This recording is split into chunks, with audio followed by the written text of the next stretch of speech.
The interest viewers tab is the next tab in the series. Now, it's not as important as reach viewers. There's not as much sort of groundbreaking information. However, it does have some key areas and allows us to analyze some of the tools that YouTube gives us to work with. So with the interest viewers tab, we have two main things on its main screen right here. We have, again, that watch time, and then we have average view duration.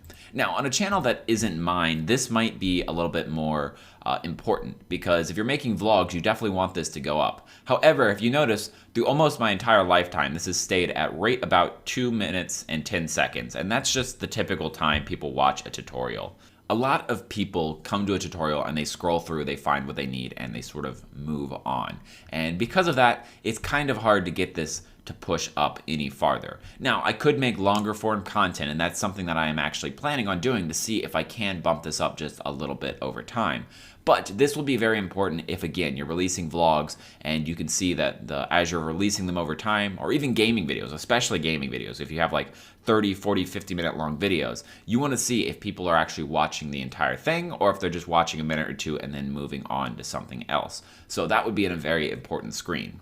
Now, the next area that we want to take a look at is the cards down here. We have the top videos, and that's just going to be what the top watch time is. So what is most interesting to our viewers, what's getting the most view time, and we have the Adobe InDesign for absolute beginners is, again, that one at the top. But that's a 30-minute video, so that might make a little bit more sense on this. And we have the part down here, again, to check that out, to see we can analyze video by video to see all of them over time.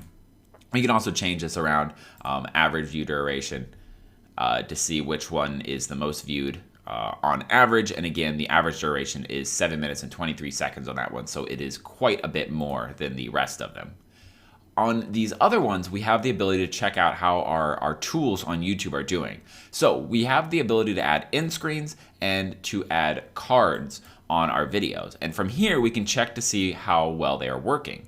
And you can also check to see which part of them are working the best. So our top cards are actually a link to InDesign #1. And I believe that's on the absolute beginners one at the very end. It links you to a series that I have about the basics, and it sort of takes you through 6 or so videos about these. And so it looks like a lot of people like that. They watch the video and then they click on this and they move forward with the education and the process of learning. I don't use a lot of cards though, so you can see that there's not a lot of clicks going on with them and in the last 28 days. But we can check out the end screens. End screens are on all of my videos, and we can see which ones are working the best. So here we can see that how to fade music in and out of Premiere Pro. We have, at this point, 3,454, so about 5.1% make it to that end screen where it's actually being shown. From this, 7% of those click on something, which gives us a click per in-screen element shown of 2.4%. So this is actually a very small number. This is something that we could work on. And one of the areas that we could definitely work on is check out how low these percentages are. And this is the percentage of people who make it to the end of a video. And so we have very low percentages, which means we might need to try to make content that keeps people engaged all the way up until the end. We might need to change the way the structure of my videos are doing, might need to change the pacing of the video, maybe the longer ones actually do better, maybe the shorter ones do better. Something needs to change to try to get more people into the very end of a video.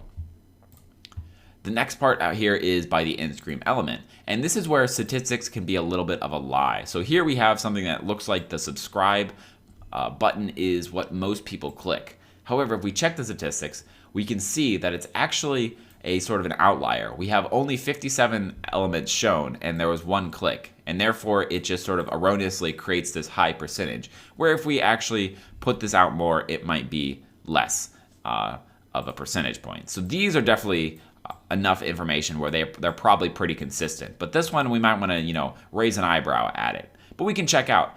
I use a best for viewer, so let YouTube algorithm decide the next video, and then most recent upload, my most recent upload, and then my AdobeMasters website.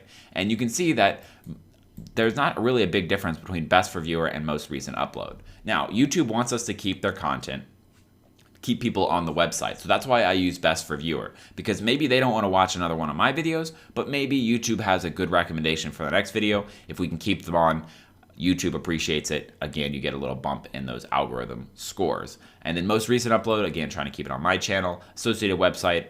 I like the link that people can request a tutorial there, so some people do actually click on that link and go there.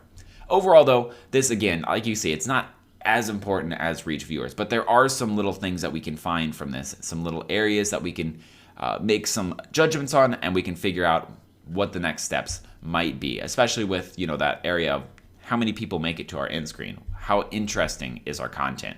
From that, we can try to make more interesting content and keep more people engaged.